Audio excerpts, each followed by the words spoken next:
नमस्कार दोस्तों। 4 जून को जैसे ही नीट एग्जाम का रिजल्ट घोषित हुआ तो डॉक्टर बनने का जो छात्र सपना देख रहे थे उनके सपने चूर चूर हो गए। ये कैसे हुआ, चलिए आज जानते हैं इस वीडियो में। दोस्तों, 12वीं कक्षा के बाद अगर आपका सपना है डॉक्टर बनने का तो फॉर्म भरे जाते हैं और नीट एग्जाम की तैयारी करके बच्चे एग्जाम देते हैं। एग्जाम ये प्रवेश परीक्षा है। इस प्रवेश परीक्षा को पास करने के बाद अलग अलग कॉलेजों में एडमिशन होता है। जैसे अगर आप टॉपर हैं तो दिल्ली एम्स मिलता है, जो सबसे टॉप होते हैं उनके लिए। बाकी और सारे कॉलेज हैं, एम्स लगभग बिहार में भी एम्स है, आपको पटना एम्स है, ऐसे ही हर जगह एम्स कॉलेज में भी एडमिशन मिलते हैं। तो आप जान लीजिए कि अगर नीट की एग्जाम की तैयारी जो बच्चे कर रहे थे या आप करने वाले हैं तो आप इस बात को जान लीजिए। अभी ऐसा क्या हुआ कि एक छात्रा को आत्महत्या भी करना पड़ा। अब आपको मैं बता दूं, सबसे पहले एक बात को जान लीजिए कि टोटल इसमें 180 प्रश्न होते हैं। नीट एग्जाम जब आप देंगे तो 180 प्रश्न होगा। एक प्रश्न 4 अंक का होगा। इस हिसाब से 720 अंक का एग्जाम होता है। 720 अंक का एग्जाम होगा। अब 720 अंक अगर आपने टोटल 180 प्रश्न बना दिया, 180 प्रश्न बना दिया, तब आपको 720 अंक मिलेंगे। लेकिन एक बात और है, अगर कोई प्रश्न आप गलत कर देते हैं तो 1 अंक काट दिए जाएंगे। अब जरा ध्यान दीजिए, लेकिन मान लीजिए कोई एक प्रश्न और छोड़ देते हैं आप, एक प्रश्न आप छोड़ देते हैं तो क्या होगा, 4 अंक आपके तो छूट जाते हैं। तो 4 अंक छूट जाएगा। एक प्रश्न छोड़ देने का मतलब है 4 अंक छूट जाना। दोस्तों, अगर टोटल प्रश्न बनाते हैं तो 720 अंक आता है। इस बार जो टॉपर हुए 67 छात्र के 720 अंक प्राप्त हुए, जबकि 2023 में भी 720 अंक प्राप्त हुए थे, पर उसमें सिर्फ 2 स्टूडेंट थे। इस बार 67 छात्र ऐसे हुए जिन्होंने 720 में 720 नंबर प्राप्त किया। तो सवाल यहीं से खड़ा हो जाता है कि आखिर ऐसे कौन से छात्र थे, जबकि नीट एग्जाम टफेस्ट एग्जाम में से एक माना जाता है इस देश में।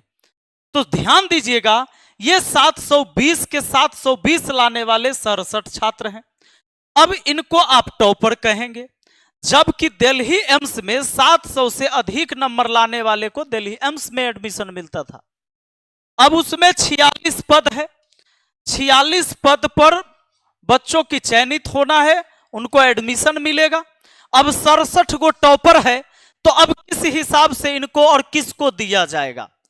अब रही बात कि ये सब हुआ कैसे, तो यहां पर आप जान लीजिए नेशनल टेस्टिंग एजेंसी ये टेस्ट लेती है, राष्ट्रीय परीक्षा एजेंसी यही परीक्षा करवाती है। तो इनका दलील क्या हुआ, इनका कहना यह हुआ कि हमने ग्रेस मार्क्स दिया जिसके वजह से छात्र का नंबर बढ़ गया। ग्रेस मार्क्स किस आधार पर अब तक दी जाती थी और इस बार किस आधार पर दिया गया, इस बात को भी जान लीजिए। अब तक ऐसा होता था, मान लीजिए ये 180 प्रश्न है, तो 180 प्रश्न में से कोई एक प्रश्न गलत डल गया, एक प्रश्न गलत हो गया। तो एक प्रश्न गलत है तो गलती तो बच्चा का नहीं है, ये टेस्ट लेने वाली एजेंसी का है। तो यह एक प्रश्न का नंबर इसको दे देगा। सपोज करिए अगर आप 100 सवाल बनाए होंगे तो 400 नंबर आया। चूंकि एक सवाल 4 नंबर का है, 400 नंबर आया। इसमें एक सवाल अगर आप नहीं बनाए तो एक सवाल का जो सवाल गलत था उसका आपको 4 नंबर और मिल गया, तो 404 नंबर हो जाता आपका।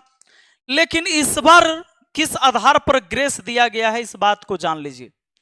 कोई छात्र एग्जाम हॉल में जब बैठा था, उनको प्रश्न पत्र मिलने में लेट हो जाए, या सेट कि इनको कोई और सेट का मिलना था, कोई और सेट गलती से मिल गया, तो इस वजह से समय की जो बर्बादी हुई, इसके वजह से इनको स्कोर दिया गया।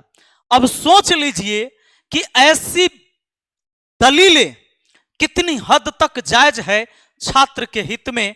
जो छात्र मेहनत करके जाते हैं और उनका एक सपना था डॉक्टर बनने का, कम से कम डॉक्टर एक भगवान का रूप होता है, इसमें तो धांधली नहीं करने देते।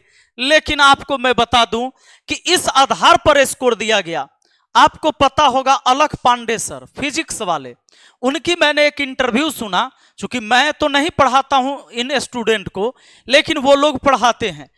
उनके इंटरव्यू में उन्होंने एक बात कहा कि 670 नंबर एक छात्र का आता है, 670 नंबर, और उस छात्र का कर दिया गया 720। उन्होंने कहा कि मैं उस छात्र का नाम नहीं बताऊंगा, लेकिन नाम न बताने के शर्त पर उन्होंने बताया कि उस स्टूडेंट ने बताया कि 670 नंबर था, लेकिन हो गया 720। तो 30 और 20 50 नंबर बढ़ गया उसका। यह 50 नंबर बढ़ गया ग्रेस मार्क्स। अगर 50-50 नंबर बढ़ा दिया जाएगा, और वो भी इस आधार पर कि क्वेश्चन देने में टाइम आपको लग गया, क्वेश्चन आप देर से दे पाए, या किसी को सेट बी देना था सेट ए दे दिया, फिर अदला बदली करने में समय लगा, इस पर आपने 50 स्कोर बढ़ा दिया है, तो कितना हद तक। मैंने मुलाकात भी की है, और क्योंकि मैं बच्चों से बहुत प्यार करता हूं तो किसी बच्चों का नाम नहीं लूंगा। उस बच्चे ने मुझे बताया कि उसके जो नंबर आ रहे हैं वो 670 आ रहे हैं, और ये जो नॉर्मलाइजेशन है इसको लगाने से वो 670 से 720 हो गए। नॉर्मलाइजेशन का इनका कहना यहाँ पे ये है कि जिस बच्चे को पेपर देर से मिला, या किसी कारण से गलत पेपर बढ़ गया, गलत कोड का पेपर मिल गया, तो उसका जो समय का नुकसान हुआ उसके एवज में हम उसको मार्क्स जायज था। यहीं पर एक छात्रा रिजल्ट के बाद आत्महत्या कर लेती है। अब एक बात बताइए मुझे, अब ये आप देखे होंगे, जब 4 मई को ही ये पेपर लीक हो गया था, 5 मई को एग्जाम होता है, 4 मई को ही पेपर लीक हो जाता है। जब हल्ला होता है, विरोध होता है, तो पटना के थाने में FIR लिखी जाती है। आप देख सकते हैं प्रश्न पत्र के जले हुए टुकड़ों की जांच से खुलासा, कोर्ट को दी जानकारी, 11 मेडिकल स्टूडेंट लेक्चरर सहित 24 गिरफ्तार, पटना में मां बाप और बेटा समेत 13 पकड़े गए। नीट यूजी परीक्षा से पहले ही लीक माफियाओं ने जला दिए थे प्रश्न पत्र। अब जरा सोच के देखिए, ये जो है शास्त्री नगर थाना परिसर में मिला जला पेपर। अब इन सारी चीजों को जानने के बाद भी, सब कुछ जानने के बाद NTA ने, यानी नेशनल टेस्टिंग एजेंसी ने कहा कि भाई अगर ये सब बात है, मुझे तो डाउट है कि पेपर लीक हुआ है, तो हम पेपर का मिलान करेंगे कि वही क्वेश्चन था कि कुछ और था। और वही चीजें आज तक वो मिलान करते रह गया। 1 महीना बीता और रिजल्ट दे दिया। रिजल्ट के बाद स्थिति आप जान गए, 67 विद्यार्थी 720 में से 720 नंबर लेके आ गया। अब जरा सोच के देखिए, ये भी नहीं क्लियर कर पा रहे हैं कि ग्रेस मार्क्स कितने विद्यार्थियों को इन्होंने दिया, और जिस आधार पर इन्होंने दिया, क्या ये आधार जायज है? दोस्तों, इतनी भ्रष्टाचार हर एग्जाम में हो रही है, चाहे वो बिहार पुलिस हो, चाहे टीचर का एग्जाम हो। अब नीट के एग्जाम भी नहीं बच रहा है, UPSC का एग्जाम नहीं बचेगा। अब बताइए, IIT के एग्जाम में अगर धांधली होने लगेगा तो फिर छात्रों का क्या होगा? इन सब तमाम मुद्दों पर जब विद्यार्थी सवाल उठाता है, उसको देशद्रोही मान लिया जाता है और उन पर ही लाठियां बरसती है। कई बार तो पकड़े नहीं जाते हैं ऐसे गिरोह, कई बार तो ऐसे ही निकल जाते हैं।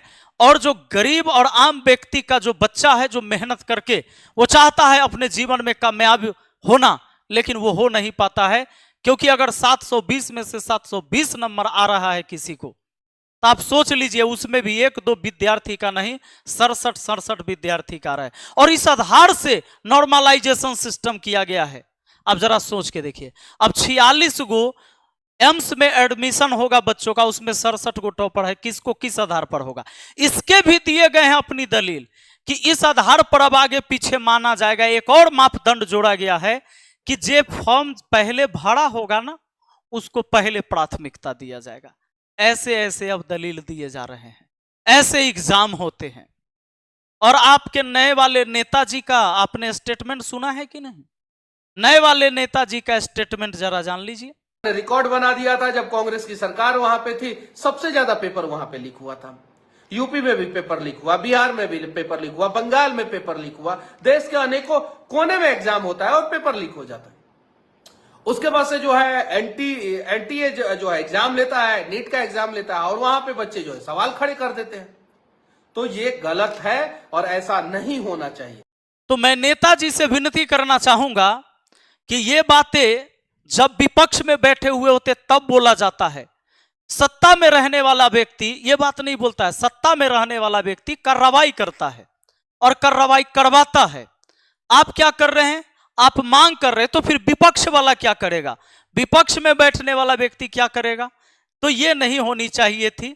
आपको कार्रवाई करवानी चाहिए थी और आप ही मांग करते जा रहे हैं। कैसे काम चलेगा?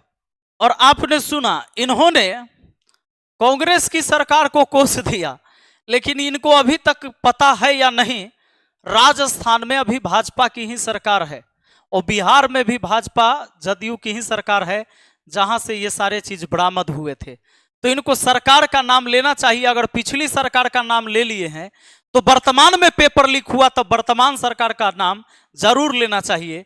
हाँ, अगर आप पत्रकार हैं तो सवाल करिए, लेकिन अगर आप एक नेता हैं, आप अगर किसी पार्टी में हैं और आप सरकार में हैं, तो आपको इस पर जवाब देना होगा, न कि आप इस पर भी सवाल ही करेंगे। दोस्तों, आपका राय क्या है? अपने कमेंट बॉक्स में जरूर लिखिएगा। मिलते हैं अगली वीडियो में। जय हिंद, जय भारत।